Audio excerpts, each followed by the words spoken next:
रुनुक झुनुक बाजे, झुनुक बाजे, रुनुक झुनुक बाजे, पायल तोरे पौआ बड़ा नीक लागे, बड़ा नीक लागे। ननद तोरा गौआ बड़ा नीक लागे, ननद तोरा गौआ बड़ा नीक लागे। देवरा निहारे पिपर झरे पाती, हमरी उमिरिया हरे दिन राती। देवरा निहारे पिपर झरे पाती, हमरी उमिरिया हरे दिन राती। अंगना में निमिया के झकनार छौआ बड़ा नीक लागे, ननद तोरा गौआ बड़ा नीक लागे, ननद तोरा गौआ बड़ा नीक लागे। क्या बात है। खिले मोरा मन के तलैया, भंवरा भइल बा ननद तोर भैया। माई के प्रीतिया जगावेला, माई के प्रीतिया जगावेला, बचपनवा याद बड़ावेला, आवेला माई के प्रीतिया जगावेला। नमस्कार, आप इस समय देख रहे हैं और सुन भी रहे हैं loud speaker 90 FM। Loud speaker 90 FM के श्रृंखला कर्मयोगी में हमारे स्टूडियो में उपस्थित हैं आदर्श आदि भैया और आदित्य राजन भैया, जो फोक गाय के लिए जाने जाते हैं और सुने जाते हैं। भोजपुरी में जहाँ पे आप लोग सुनते हैं कि भोजपुरी गाना है, ये बहुत ही एक तरह से अलग ही नज़रिए से देखते हैं, लेकिन जब हम आदर्श भैया के गाने सुनते हैं ना, तो बिल्कुल अलग ही नज़रिए से हम भोजपुरी समाज को देखने लगते हैं। आदर्श भैया, हमारे स्टूडियो में आपका बहुत बहुत स्वागत है। बहुत बहुत धन्यवाद। पूरे लाउड स्पीकर की पूरी टीम को बहुत बहुत धन्यवाद कि इस सेशन का हिस्सा बनाया हम लोगों को आपने। बिल्कुल बिल्कुल। और आदित्य राजन भैया, आपका भी बहुत बहुत स्वागत है। बहुत बहुत धन्यवाद। और हम लोग भोजपुरी समाज के तो कुछ भोजपुरियों में भी बात करेंगे, है कि नहीं। सबसे पहले तो अपना परिचय हमें आदर्श भैया दीजिए कि जहाँ तक मुझे पता है कि आप बचपन के दिनों में आपकी स्टडी जो है मैरवा में हुई है, और आपका तो सर आप दिल्ली तक गए हैं स्टडी करने के लिए, तो दोनों लोग कैसे गोरखपुर में मिले, इसके लिए मैं आपसे जानना चाहूँ। अपने बचपन के बारे में बताइए कुछ। शुरुआती जो पढ़ाई लिखाई रही है मेरी, वो मैरवा में हुई है। हाँ। मामा के घर पे। मैरवा सिवान बिहार में पड़ता है। और शुरुआती जो एक बचपन बीतता है ना, हाँ। भोजपुरी वाले एक पूरा माहौल में, हाँ। और लोकगीतों के माहौल में, क्योंकि नानी बहुत अच्छा गाती है मेरी। हाँ। और तो एक होता है कि लोरी सुनना, और एक होता है कि शुरू से संस्कार गीतों को सुनना। तो पूरा बचपन मेरा वहीं पर बीता है, और शुरुआती 5वीं तक की जो पढ़ाई हुई है वो मामा के घर से ही हुई है। अच्छा, तो 5वीं के बाद आप फिर गोरखपुर में आ गए। गोरखपुर में कहाँ से आपकी स्टडी हुई? गोरखपुर में नेशनल चिल्ड्रन स्कूल है। हाँ। वो हमारे घर के पास में ही था। तो 8वीं तक की पढ़ाई मेरी वहाँ से हुई। फिर जो इंटर था वो हमारा जुबली इंटर कॉलेज से है। और उसके बाद ग्रेजुएशन मेरा हुआ अवध यूनिवर्सिटी से, और अभी मेरा पोस्ट ग्रेजुएशन चल रहा है म्यूज़िक से ही। क्या बात है सर, बहुत बहुत स्वागत है आपका। और आदित्य राजन सर, आपसे भी मैं जानना चाहूँगा, आपका बचपन कहाँ रहा है और कैसे दिल्ली गए और फिर कैसे गोरखपुर आए, इसकी जर्नी बताइए। मैं मूलतः कुशीनगर ज़िले का रहने वाला हूँ, लेकिन हाँ। मेरी पढ़ाई लिखाई, चूँकि मेरे पिताजी महाराजगंज ज़िले में एक जगह कस्बे में इंटर कॉलेज में टीचर थे। हाँ। तो मेरी शुरुआती पढ़ाई लिखाई इंटर तक की सारी वहीं पे हुई है। उसके बाद से मैं इंटर तक की पढ़ाई पूरी करने के बाद मैं दिल्ली चला गया। हाँ। दिल्ली मैंने फार्मेसी में डिप्लोमा किया दिल्ली यूनिवर्सिटी से। हाँ। उसके बाद से वहाँ कुछ दिन तक जॉब किया, और जॉब करने के बाद चूँकि शुरू से ही मन कला के प्रति आकर्षित था, कला के क्षेत्र में, साहित्य के क्षेत्र में, इसलिए मैं वो जॉब छोड़ के फिर वापस मैं आ गया अपने घर पे, और उसके बाद से गोरखपुर में आ गया। और गोरखपुर से ये फिर कला कर्म का जो ये अध्याय शुरू होता है मेरे जीवन का, वो यहाँ से शुरू होता है वो चैप्टर। हाँ। और उसके बाद से आदर्श से मिलना हुआ, और फिर एक तरीके से ये टीम बनी। हाँ, एक तरह से टीम बनी। आदर्श भैया, आपका मिस्री चैनल है, और जैसा कि नाम है वैसे गाने भी हैं, तो इसके बारे में बताइए, कब आपने ये चैनल स्टार्ट किया और क्यों मिस्री नाम रखा है इसका? देखिए, मिस्री नाम रखा क्योंकि भोजपुरी जो भाषा है वो हाँ। बहुत मीठी भाषा है, हाँ। तो जो मिठास है वो नाम से भी झलकना चाहिए। तो बस इसीलिए हम लोगों ने उसका नाम मिस्री रखा। उसका नाम मिश्री नहीं है, मिस्री है। मिश्री। हाँ, बिल्कुल बिल्कुल। अच्छा। और शुरुआत हम लोगों ने करी थी 2019 में, हाँ। अक्टूबर में। हाँ। पहला गाना हम लोगों का छठ का गीत आया था। ओ। और बिहार, भोजपुरी, पूरे भोजपुरी क्षेत्र का ही नहीं, अब तो पूरे देश विदेश तक वो छठ जो है वो हाँ। बहुत अच्छे से मनाया जा रहा है। तो हाँ।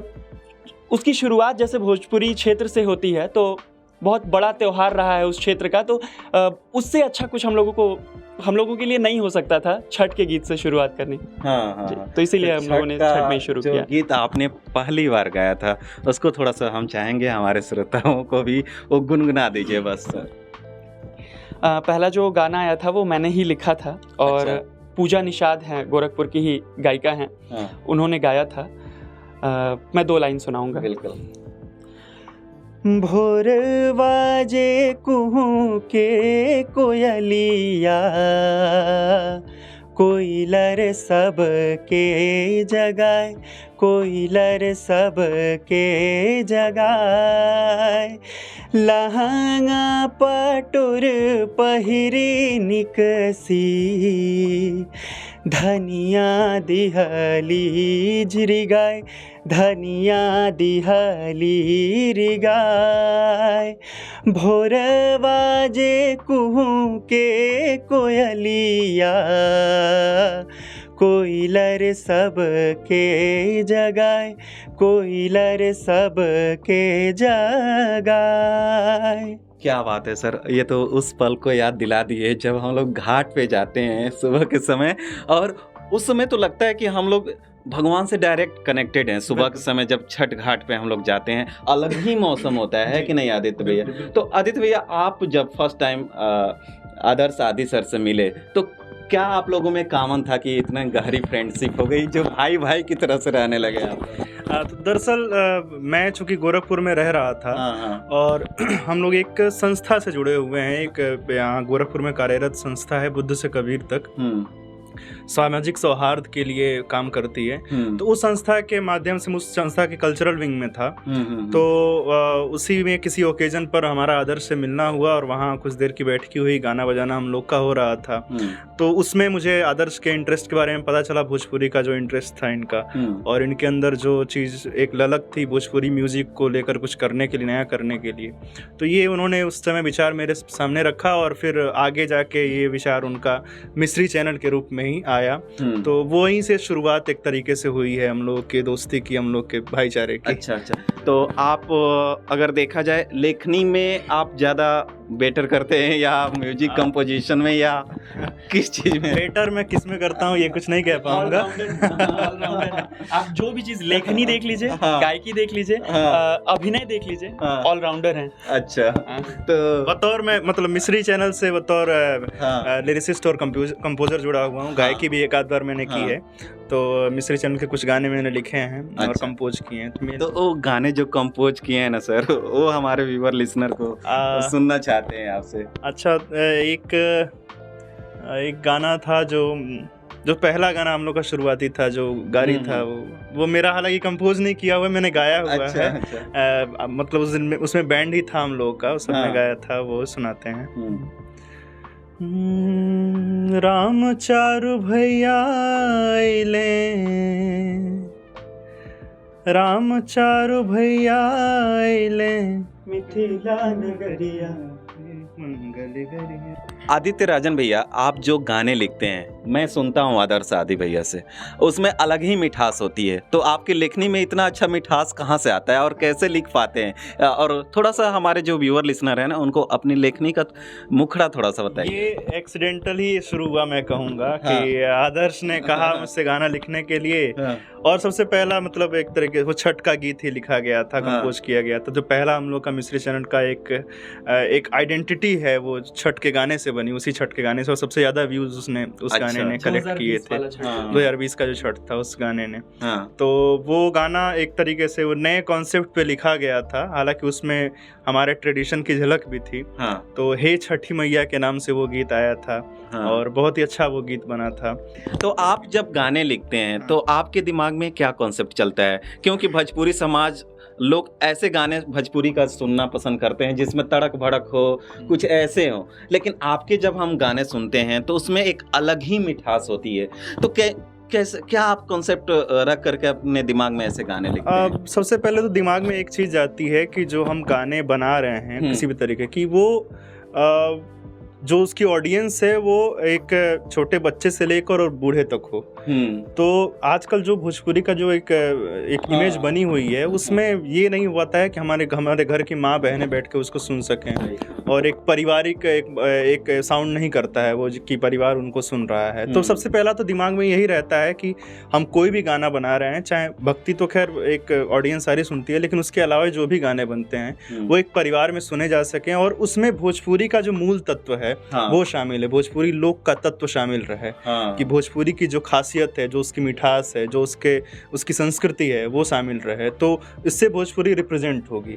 तो ये सारा कॉन्सेप्ट माइंड में चलता है तब लिखने निकलती है। जी बिल्कुल, ये सारी चीजें रहती हैं। बहुत अच्छी बात है सर आपका जो गाना है बड़ा निक लागे ननद तोरा गौवा, मतलब क्या गाना है। जब हम सुनते हैं ना, जो पीछे हमारी खड़ी है निधि, मैं 100 टाइम्स कितने दिन सुना, कम से कम एक सप्ताह लगातार गाना सुना। सब लोग कहे क्या सुनता है ये। हाँ, तो वो गाने की मिठास थी कि मैं लगातार एक सप्ताह जब भी मूड इधर उधर होता था मैं गाने, सही बता रहा हूँ, गाना सुना। ये जरूरी है। हाँ। हम लोगों का ध्येय भी यही रहता है कि जैसे हम लोग देखते हैं कि पंजाबी जो गाने हैं वो पंजाब से निकल के आपके गोरखपुर यूपी तक आ जाते हैं।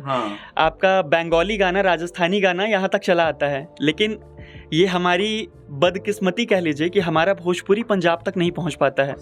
भोजपुरी के नाम पे अगर हम लोग बात करें तो लॉलीपॉप लागेलू के अलावा लोग सुनना कुछ नहीं चाहते हैं। तो बस वही मेंटालिटी हम लोगों को बदलनी है और जो असल भोजपुरी की मिठास है वो हम लोगों को बाहर तक लेके जानी है। बिल्कुल सर, बिल्कुल। और मैं यही चाहता हूँ, क्योंकि भोजपुरी बोलने वाले अगर लोग देखा जाए ना तो काफ़ी पॉपुलेशन और हर जगह मिलेंगे आपको, लेकिन इसका प्रसार प्रचार जो है अलग ही तरीके से हुआ है।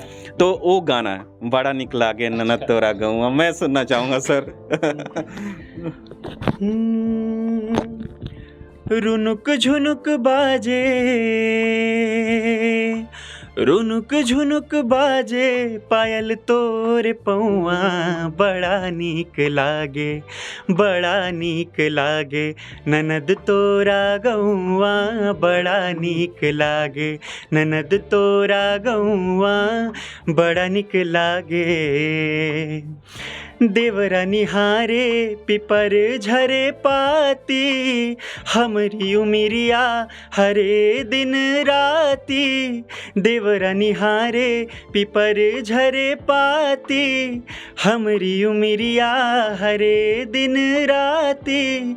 अंगना में निमिया के झकनार छौआ, बड़ा नीक लागे, ननद तोरा गौआ, बड़ा नीक लागे, ननद तोरा गौआ, बड़ा निक लागे। क्या बात है सर, रियली क्या मिठास है अपने भोजपुरी की। हाँ, और इसीलिए तो जाना जा करेगा, सबके दिलों पे राज करेगा। ये परसेप्शन ही लोगों का जो अंदर है बना हुआ, उसको बदलना है कि भोजपुरी जो म्यूजिक है वो एक यूथ भी उतना ही उसी तरीके से सुन सकता है जैसे वो पंजाबी म्यूजिक सुनता है। तो उसका रिप्रेजेंटेशन ऐसा हो कि वो सब लोग सुन सकें। और हमारे ऑडियंस, लिसनर, व्यूअर देख सुन रहे हैं, उनसे मैं रिक्वेस्ट करना चाहूँगा, जैसे आदर्श भैया गीत गा रहे हैं जिसमें इतना मिठास है, इतना रस है, बिल्कुल आप इस तरह के जब गाने सुनेंगे ना तो ये लोग को एक प्रेरणा मिलेगी और ऐसे गाने आएंगे मार्केट में। तो भोजपुरी के नाम पे जो हमारा समाज है, ऐसा भोजपुरी समाज को लोग अलग नज़र से देख रहे हैं, बिल्कुल उनका माइंड सेट चेंज होगा और सबके दिलों पे राज करेगा। आदर्श भैया, अगला आपका प्रोजेक्ट क्या है? अभी इतने अच्छे अच्छे गाने आपके आ रहे हैं, तो अगला अभी किस? देखिए, अभी ये तो कुछ डिसाइडेड नहीं होता है हम लोगों का, एक साथ कई सारे प्रोजेक्ट्स पे काम होता है। अभी हम लोग आगे छठ के लिए पहले से प्रिपेयर हो रहे हैं, क्योंकि लोगों को बहुत वेट होता है, जो मिस्री के लिसनर हैं उनको वेट होता है, पूरे साल वो लोग वेट करते हैं छठ के गाने के लिए, और हर बार के गाने भैया ही लिखते हैं, और हर बार जो है बहुत प्रशंसा सुनने को मिलती है। हम लोगों ने पहला गाना किया हे छठी मैया, वो गाना अभी लगभग 5 मिलियन लोगों ने उसको पसंद किया है, देखा है। और उसके अगले साल हम लोगों ने किया हे छठी मैया 2, जो हम लोगों ने ट्रांसजेंडर्स को लेकर के किया था। हाँ। और दिखाया था कि उन लोगों के का जो छठ होता है, करने का तरीका होता है, उसको हम लोगों ने प्रेजेंट किया था। वो भी भैया का ही लिखा हुआ था। और फिर हम लोगों ने पिछले साल किया हे छठी मैया 3। तो अभी हम लोग लोगों का जो एक वो है ना, जुड़ाव है हम लोगों से छठ को लेकर के, वो अब उम्मीदें लोगों की बढ़ती जा रही हैं। तो हम लोगों को पूरा एक टाइम चाहिए होता है 2-3 महीने का। तो बस हम लोग छठ पे लगे हुए हैं अभी। लेकिन आपके सामने एक नया चैलेंज है कि आप एक तरह से सुधार कर रहे हैं भोजपुरी में। तो क्या क्या चैलेंजेस देखने को मिलता है? होता है कि इस गाने को कभी कम लोग सुनते हैं, तो आपके साथ क्या चैलेंजेस आते हैं? मैं चैलेंज नहीं मानता हूँ इस चीज़ को। हालांकि ये है कि जैसा आप कह रहे हैं कि हमको लिखने में क्या चैलेंज फेस करने पड़ते हैं, तो ऐसा चैलेंज नहीं है, क्योंकि हमारे स्वाभाविक मन में यही चीज़ है कि हम यही चीज़ लिख पाएंगे। हमारे अंदर वो चीज़ नहीं है कि हम टारगेट ऑडियंस को लेकर के एक चीज़ लिखें कि ये ऑडियंस वो झटक मटक लिखती है, अश्लील सुनती है, तो उसके लिए लिखें। वो हम काम करते नहीं हैं। तो चैलेंज जो हमारे सामने आता है वो अभी वो चैलेंज धीरे धीरे कम हो रहा है, क्योंकि अब अच्छे काम भी होने शुरू हो गए हैं भोजपुरी में। पहले का समय जब था, हम लोग देखते हैं कि अश्लीलता बहुत चरम पे थी, सिर्फ अश्लील गाने ही मार्केट में आ रहे थे भोजपुरी के नाम पे। तो वो चीज़ें कम हुई हैं, लोग अच्छे गाने सुनना शुरू कर रहे हैं। खासकर जो यूथ है हमारा, जो हमारे उम्र के समवयस्क लोग हैं, वो लोग अच्छे गाने सुनना चाहते हैं और अच्छे तरीके गाने सुनना चाहते हैं। तो वो डिमांड एक बढ़ रही है। अच्छा। तो वो चैलेंज पहले की अपेक्षा कम हुआ है। हालांकि चैलेंज जो बाकी चीज़ों का होता है वो तो है ही हम लोग के सामने, लेकिन ये जो एक जो जुड़ाव वाला जो बात होती है, हम लोग ऑडियंस से जुड़ रहे हैं, ये हम लोग की खुशी की बात है कि एक अच्छी ऑडियंस जो हम लोग की क्रिएट हो रही है हमारे चैनल पे। आपके कमेंट में एक दिन पढ़ रहा था, उसमें इतने अच्छे आप कमेंट अपना पढ़ते हैं कि नहीं? आप इत्मीनान से जब बैठते हैं कभी, तब जो है हम एक बार जरूर से रीड कर लेते हैं। वही पुरस्कार है एक तरह बिल्कुल, से। बिल्कुल। कितने अच्छे कमेंट में पढ़ रहा था कि भोजपुरी की इतनी अच्छी मिठास कहाँ से, मतलब ये कितना अच्छा लगता है कि नहीं? प्रोत्साहन मिलता है, उससे लगता है कि नहीं, इस तरीके की ऑडियंस भी है जो इस तरीके के गाने सुन रही है, तो आगे इसको और बेहतर करना है। बिल्कुल बिल्कुल।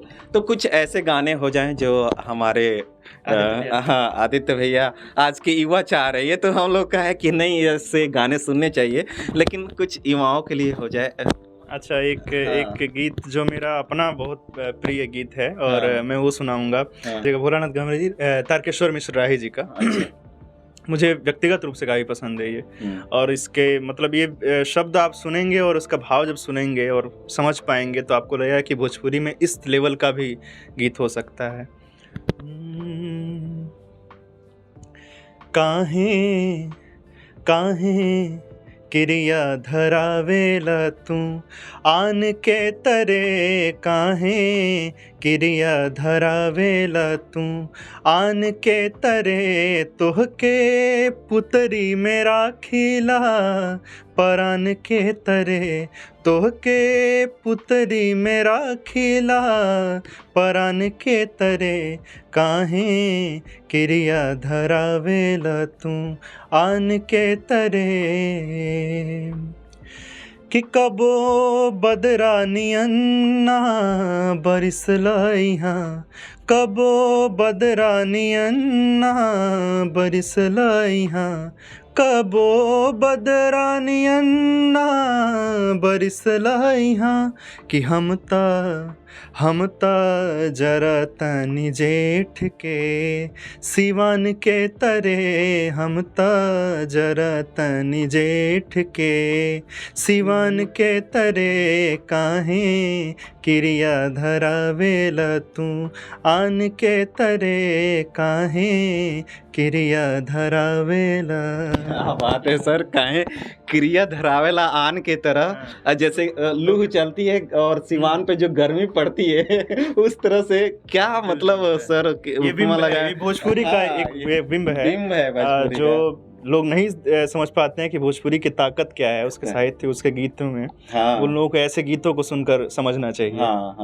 तो अभी रिसेंट में कुछ समय में आपके जो गीत आने वाले हैं उसके बारे में कुछ बताइए। अभी नवरात्रि में हम लोग कोशिश कर रहे हैं कि एक गीत करें, क्योंकि कोशिश इसलिए कर रहे हैं क्योंकि छठ में हमारे 4 से 5 गाने आने वाले हैं। अलग अलग कलाकारों की आवाज़ में। तो अभी हम लोग का फोकस पूरा छठ पे है, तो हम लोग की कोशिश रहेगी कि जो है नवरात्रि में हम लोग एक गाना करें। अच्छा, तो अभी तो आप लोग थोड़ा सा स्टेबल हो गए हैं। सबसे बड़ी दिक्कत आती है जब हम लोग संघर्ष करते हैं, उस समय हम चाहते कुछ और हैं लेकिन करना पड़ता है कुछ और, क्योंकि समाज या पेरेंट्स के ड्रीम कुछ अलग होते हैं, हम लोग के ड्रीम कुछ अलग होते हैं। तो आदर्श भैया, जब आप इस तरफ आपकी रुझान जब बढ़ रही थी, तो आपके पेरेंट्स पे, माता पिता पे क्या गुजर रही थी? बेटा मेरा गायक की तरफ जा रहा है, हम इसे मतलब कुछ और 5वीं में था मैं उस समय, मैरवा में जब पढ़ रहा था मैं, तो शुरुआत वहीं पे हुई थी। जो स्कूल का माहौल था वो बहुत कल्चरल था। तो वहाँ पे सरस्वती पूजा बहुत धूमधाम से मनाया जाता है, 15 अगस्त का प्रोग्राम बहुत, तो मौका मिलता था। एक तो ये भी था कि गोरखपुर से का बच्चा है और मैरवा में रह करके पढ़ाई कर रहा है, वो भी उसी स्कूल में जहाँ से मेरी मम्मी की पढ़ाई लिखाई हुई है। तो वहाँ एक अलग लाड प्यार था मेरे लिए, और वहीं से मंच मिलना शुरू हुआ। और वहाँ का मुझे लगता है कि मैं पहला इकलौता ऐसा बच्चा रहा होऊंगा कि स्कूल से मैं वहाँ पे हॉस्टल में रह करके पढ़ाई कर रहा था, क्योंकि मामा का घर थोड़ा दूरी पर था, काफ़ी दूर था। तो मुझे स्पेशली संगीत सीखने के लिए वहाँ से जो वहाँ के प्रिंसिपल सर थे, वो वहाँ से 2 किलोमीटर लेकर के जाते थे। लंच के बाद 2 दिन वीकली क्लास चलती थी, और फिर वहाँ से वो 2 दिन सीख करके मैं आता था। लेकिन ये चीज़ घर वाले लोगों को बहुत ज़्यादा पसंद नहीं थी, तो वो छूट गया। फिर 5th के बाद पढ़ाई वहाँ से यहाँ पे शिफ्ट हो गई गोरखपुर में, और फिर म्यूज़िक बिल्कुल से ख़त्म हो गया। अच्छा। 2010-11 के बाद जो है 13-14 में मैंने प्रभाकर एक कोर्स होता है, इसमें डिप्लोमा कोर्स होता है म्यूज़िक में, तो मैंने शुरू किया। मैं ट्यूशन वगैरह पढ़ाता था, तो साथ में जो है ये भी शुरू किया। अच्छा, उस टाइम ट्यूशन भी पढ़ा रहे थे जी? क्यों ऐसा करना पड़ रहा था, ट्यूशन पढ़ाना? देखिए, मुझे ऐसा लगता है कि अभी मैं जैसा देखता हूँ कि लोग कहते हैं कि फैमिली सपोर्ट नहीं कर रही है। आप जब कुछ करके दिखाएंगे ना तो फैमिली सपोर्ट करेगी। तो उस टाइम मेरे दिमाग में ये था ना कि अभी भी जो करना है वो खुद से करना है। तो एक तो मेरा 10th अभी नया बिल्कुल तुरंत ही हुआ था, और उसके बाद मैंने ट्यूशन पढ़ाना शुरू किया। उस टाइम आर्ट और ड्राइंग और क्राफ्ट वगैरह मेरा बहुत अच्छा था, तो मैं उसकी ट्रेनिंग भी बच्चों को दे रहा था। तो फिर वहीं से शुरुआत हुई। 2016 में एक नेशनल लेवल का कंपटीशन जो कि दिल्ली में हर साल होता है, और बहुत अच्छे कलाकार उस कंपटीशन से निकले हैं। संगम कला ग्रुप बहुत बड़ा मंच है, श्रेया घोषाल, सोनू निगम जैसे कलाकार उसी मंच से निकले हैं, प्रखर मंच। जी। अच्छा। तो वहाँ के लिए मैंने ऑडिशन दिया, जो है सिटी लेवल वाला कंपटीशन जो है वो मैंने क्वालिफाई किया, फिर स्टेट लेवल हुआ, वो क्वालिफाई किया, और मेरा सिलेक्शन दिल्ली के लिए हुआ। और वो पहला ऐसा मंच था जिसके बाद सब कुछ चेंज हो गया। अगले दिन जब पेपर में नाम और फोटोज़ वगैरह आए तो घर वाले लोगों का भी एक मूड चेंज हुआ कि ठीक है, पढ़ाई के साथ कंटिन्यू कर सकते हैं। और फिर वहाँ से कंटिन्यू हुआ।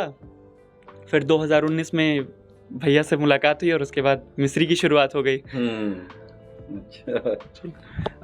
मिस्री को अभी आदित्य राजन सर आप कहाँ ले जाने वाले हैं आने वाले समय में? उम्मीद तो ऐसी है कि टॉप पे पहुँचे, जो कि सबकी होती है कि किसी चीज़ को लेकर के एम्बिशंस होते हैं, तो वो एम्बिशन यही है कि वो टॉप पे जाए। और इस संदर्भ में हम लोग जिस तरह का काम कर रहे हैं, मतलब हम लोग का अभी पूरा फोकस हमारे अपने मेहनत पे है कि हम लोग जो काम कर रहे हैं वो इतना अच्छा हो कि अपने आप लोगों तक पहुँचे वो। तो हमारी पूरी प्रतिबद्धता इस चीज़ को लेकर के कि हम लोग अच्छे से अच्छा कंटेंट डेवलप कर सकें। तो मिस्री का मतलब यही उद्देश्य है कि जितने भी गाने, जितने भी प्रोजेक्ट्स हमारे आ रहे हैं, वो एक ऐसी क्वालिटी रखें जो एक कीर्तिमान स्थापित करें, हमारे पिछले गानों से अच्छे हों, कि लोग उनको पसंद करते जाएं, और वही फिर हमारी सफलता होगी आगे तक के लिए। बहुत बढ़िया सर। आदर्श सर, जाते जाते हमारे जो व्यूअर लिसनर आपसे कुछ सुनना चाहते हैं, दोनों लोग साथ में सुनाएंगे। वो सही रहेगा। भैया के पिताजी की एक रचना है, माई। वो माई के पिरीतिया जगावेला, माई के पिरीतिया जगावेला, बचपनवा याद बढ़ावेला, आवेला माई के पिरीतिया जगावेला, बचपनवा याद बढ़ावेला।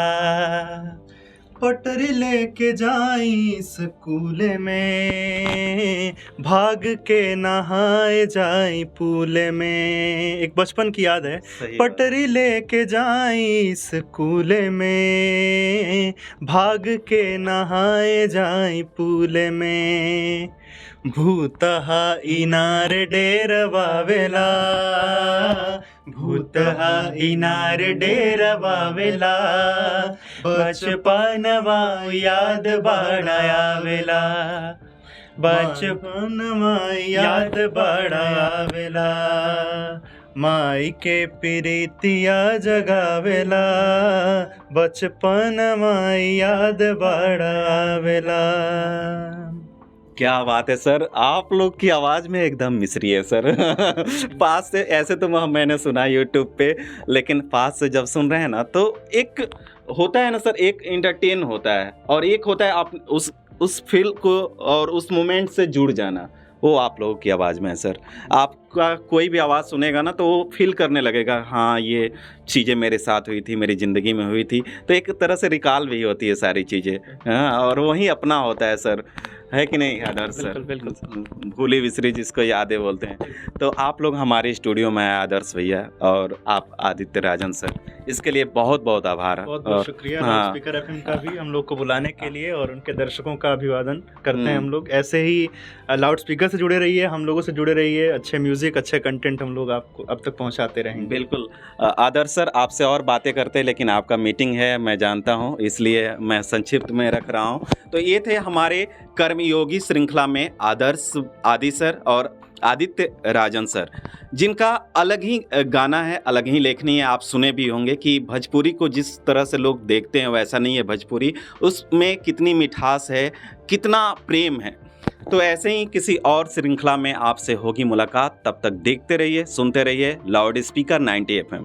बजाओ बजाओ जरा झूम के बजाओ। नमस्कार।